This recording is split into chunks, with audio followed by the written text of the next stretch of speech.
सर्वप्रथम तो मैं इस हिमाचल की धरती को नमन करता हूं कि आज इस धरती पर मुझे आने का सौभाग्य प्राप्त हुआ और आप सबका आनंद शर्मा जी को धन्यवाद देता हूं, उनको यहाँ बुला करके आप सबका मेरे को दर्शन करने का मौका दिया, इसलिए इनका बहुत बहुत धन्यवाद।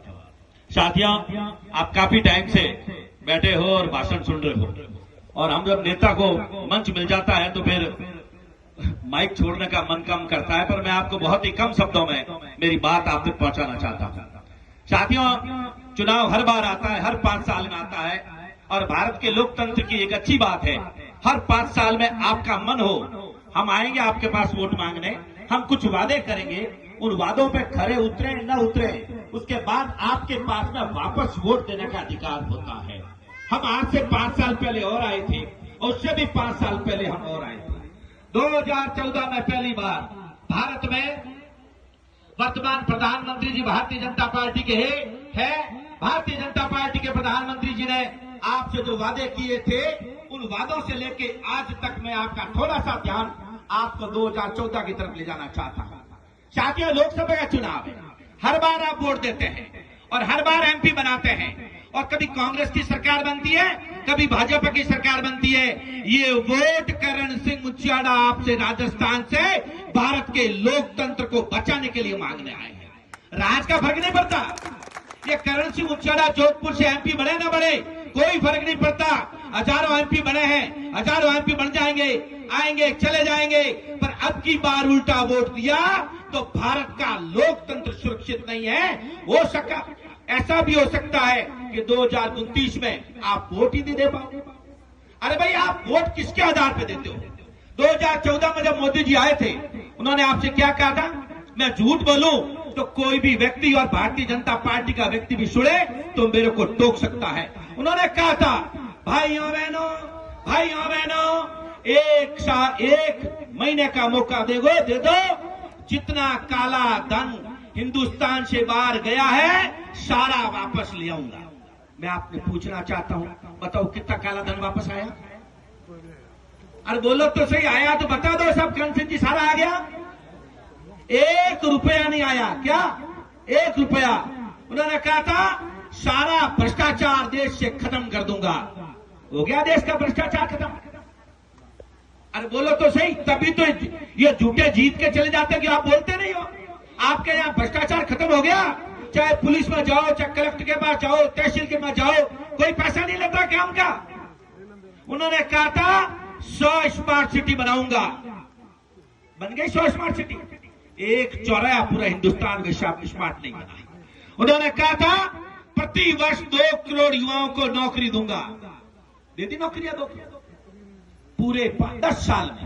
2 करोड़ 1 साल में, तो 10 साल में कितने होते हैं?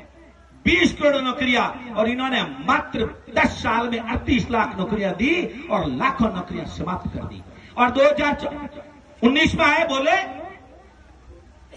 उसका कोई जवाब नहीं। और 2024 में क्या कह रहे हैं?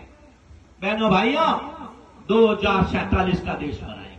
अरे मोदी जी, 2047 में आप भी 90 के हो जाओगे, हम भी बोलने वाले व्यक्ति के हो जाएंगे।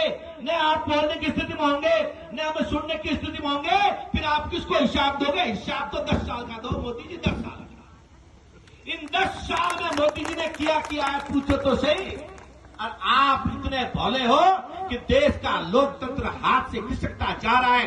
अरे मेरे हिमाचल के साथियों, यह तो धरती तो बड़ी अजीब धरती है, मैं राजस्थान से आया हूं। अगर देश का प्रधानमंत्री मंच से ये बोल दे, क्या बोल दे?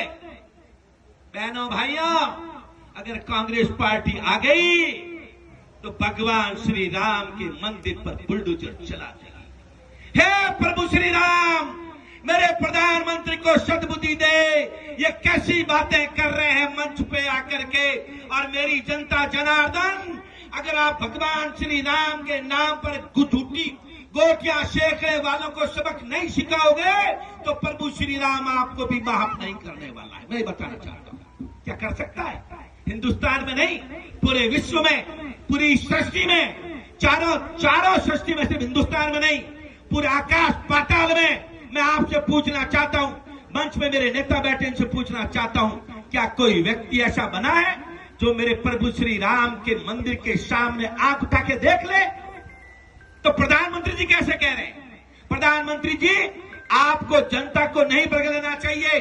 कभी कह रहे हैं कांग्रेस पार्टी आ गई तो मंगलसूत्र छीन के ले जाएगी। अरे प्रधानमंत्री जी आप तो प्रधानमंत्री हो।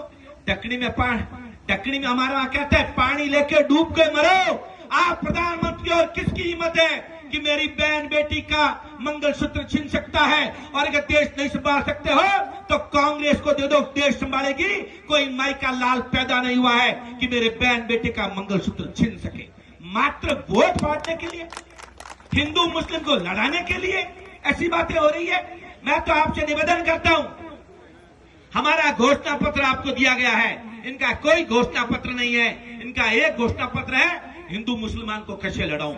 और कांग्रेस पार्टी ने कहा है, माताएं बहनें यहाँ बैठी है, कांग्रेस पार्टी ने यह कहा है, कांग्रेस पार्टी का राज आते ही, जब से मेरे पूर्व वक्ता ने बता दिया है, हर महीने 8,500 रुपया हर उस एक माता के खाते में जाएंगे जो गरीब परिवार है, जो स्टूडेंट्स हैं उनके खाते में भी जैसे ही ग्रेजुएशन खत्म करेंगे 1 साल की नौकरी पक्की है, 8,500 रुपए हम देंगे। कांग्रेस पार्टी ने कहा है कि जहां के हिंदुस्तान में होंगे 25 लाख तक का इलाज प्राइवेट हॉस्पिटल में भी सरकार फ्री कराएगी। और कांग्रेस पार्टी जो बोलती है वो करती है। हमारी सरकार, हमारे मुख्यमंत्री जो अशोक गहलोत साहब थे पिछली सरकार में, और उन्होंने ऐसा किया है।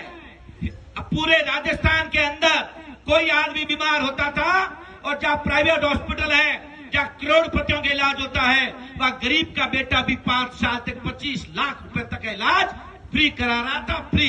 और वो स्कीम पूरे हिंदुस्तान में लागू कर दी है। आपके जो कैंडिडेट है साथियों, आनंद शर्मा साहब, वो हिंदुस्तान की बड़ी धरोहर है।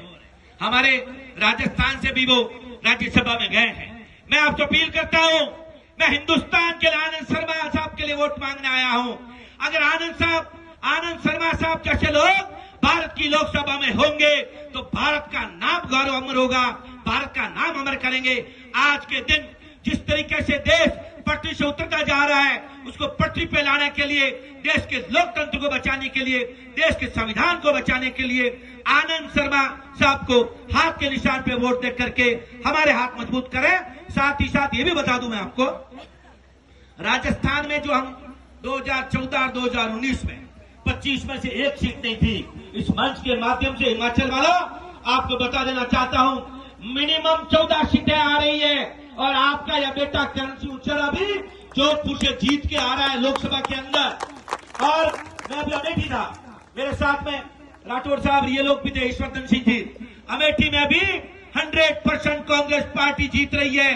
कम से कम 40 सीटें यूपी में आ रही है। उसका एकमात्र कारण है, यूपी के ठाकरे को लग रहा है कि अगर मोदी आया तो बाबा चला जाएगा।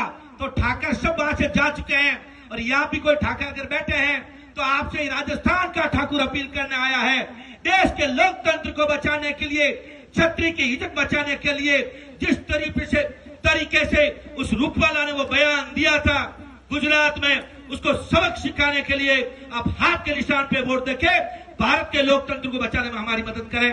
धन्यवाद। जय हिंद, जय कांग्रेस।